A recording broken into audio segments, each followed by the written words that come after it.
Hallo my fellow khoisans. Ek wil eintlik nie Engels praat nie man. Because at the end of the day is meestal van die mense wat ek wil bereik Afrikaans sprekend, maar vir net om die Engelse mense by te bring, gaan ek maar try om Engels te praat. Dat hulle ook deel kan wees van die conversation. En hulle is eintlik die ouens wat vir ons mos nou wil international vat en so on. So today I want to speak about why the khoisan is the most powerful culture in Southern Africa. En ek het nou al my eerste video opgesit van die khoisans, maar het gevat about amper 10 ure om hy ding op te lei, so ek wil try om kort te wees. And so I want to just quickly address this issue of why the khoisan is the most powerful culture in Southern Africa. The khoisan is the most powerful culture in Southern Africa. Ek praat nou van hier vanaf SADC region, downwards and so on. En ons kan die ander goedes debat van hoe ver ons kan gaan. But most populated areas in the recent past, praat van oor die 400-500 jaar, was populated by the sun in the first place. So why I say that is because before the invasion of the Nguni people, which some people may try to present as fake history, the invasion of the Nguni people into Southern Africa. Before they actually reached the southern part, the khoisan were so much in population that they dominated the fields, they dominated the whole southern part, leaving their mark through rock art and painting and so on. And the reason why they could do it is because they had a head start, because there were no interference from other cultures who later came and killed them off, looting their whatever possessions they had. They actually didn't keep cattle or anything because they believed the land belonged to all. But before those cultures came and just massacred San people, I'm talking about black people now, before the colonials came. So the San were free to roam, all over Africa. And as the late Dr. Leonard Martin said, even as far as Europe, that the San was among the first to populate Europe. So yes, those that carried on for years. I mean, hundreds and perhaps thousands of years, that they were uninterrupted before they were wiped out through wars and genocide. They dominated through language.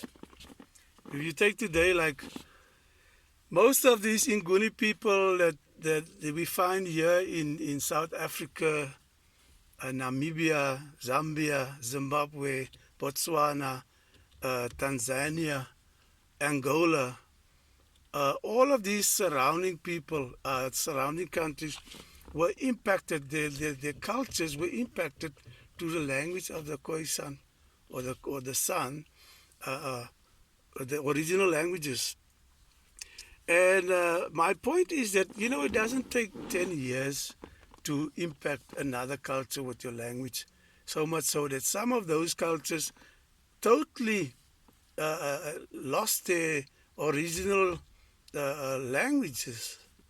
People like the Damara people who came in from also Central Africa and even as far as Ghana, and other people like the Hadza, coming from through Tanzania and even further up Sudan and all of those countries, they were so much impacted so that the the the people of Zimbabwe, that we refer to as one of the oldest civilizations in the southern part of Africa, they were impacted by the sun uh, much long before the fact that people state that the empire of Zimbabwe was established, because when the Zimbabwean empire was established, the rock art of the sun was already present. And today you find like the Shona people, the Ndebele people, uh, they are fused with the click language. And as I say, it doesn't take 10 years, it takes at least 3 generations for a nation to lose the language. And so you find that out of that comes a lot, like the people of Botswana, they've been impacted. They're actually mistreating the San people like they don't own the land in Botswana. And even the Xhosa people that's been impacted in their language.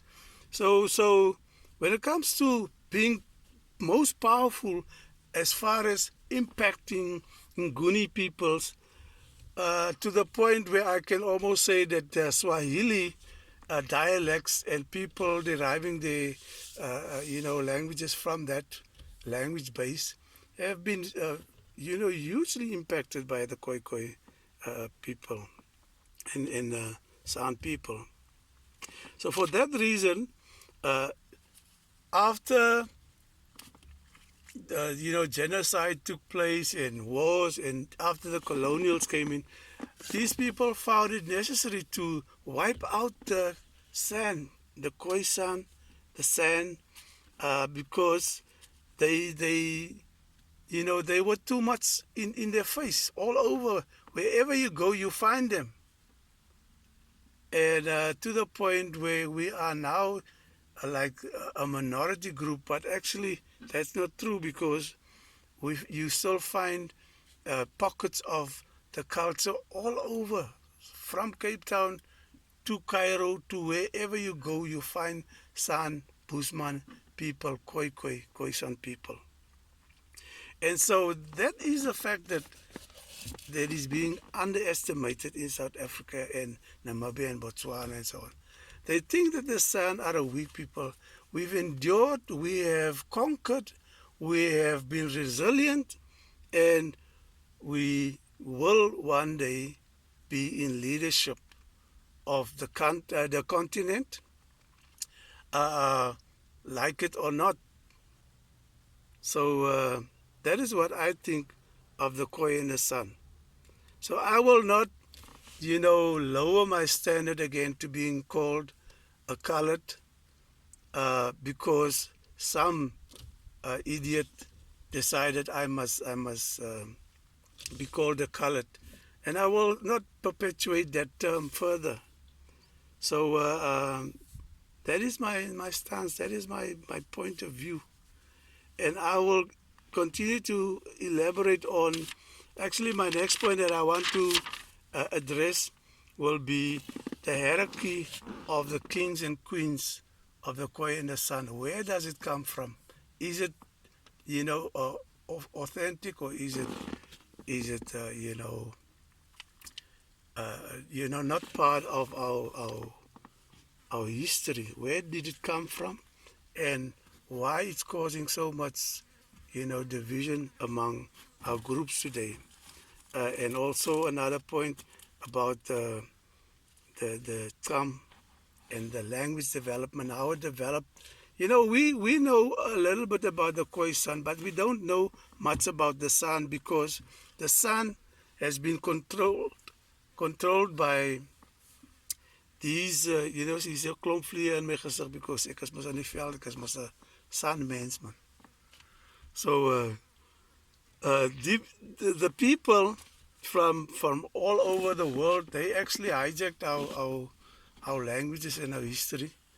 En hulle het ons uitgeskryf but let's survive because right now they will hear the truth, and I will explain to you how the language dialects have been impacted and how it developed from the San, which is you get a whole lot of groups from the Kung and the Wanse, and you get today we only understand about the Komani San and perhaps the Kung and the Kwe in Platfontein and so on. But I will elaborate on how these people were impacted by colonialism, how the languages, began to differ between the Khoi and the San, and who are the original stocks uh, before we came to being khoisan, Griqua, Korana, Nama, and all of that.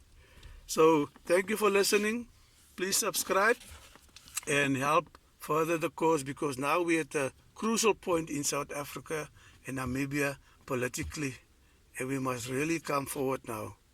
So thank you very much. Peace out.